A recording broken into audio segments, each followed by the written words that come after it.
Many of the migrants crossing the southern border with the United States are fleeing violence in their home countries in Central America, most often Honduras, Guatemala, and El Salvador. But there's another crisis in the region, this time in Nicaragua, where Daniel Ortega's government's proposed cuts to pension and Social Security in April triggered violent protests. Peace talks started, but in the past few weeks, government-backed forces began attacking groups demanding Ortega's resignation. Joining us now from Mexico City is Elisabeth Malkin, a reporter for the New York Times who covers Central America. She's just back from Nicaragua, where she witnessed a battle in the town of Masaya earlier this week. Thanks for joining us. First of all, what are the core issues that people are fighting over or pushing back against? Well, Daniel Ortega won election 11 years ago. And when he did that, he began to take over control of all the branches of government. So basically, Daniel Ortega has control over the Supreme Court, the legislature, the electoral tribunal. And people really feel that this is turning into a one-party state. You have to, be loyal to the government in order to get basic benefits. You have to join the party in order to get any access to government jobs. And, the proximate cause was these cuts to Social Security. And so what began as peaceful protests, suddenly this changed when the government fired on people.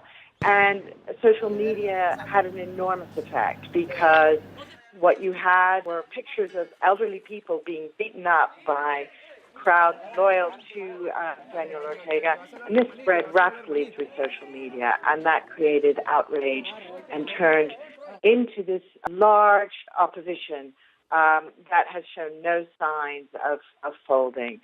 And they want Daniel Ortega out. They want him out now, and they won't take anything less. What's the status of any peace talks or any mediating forces here? There's a broad alliance called the Alianza Cívica, and it really includes groups that normally would never talk to each other.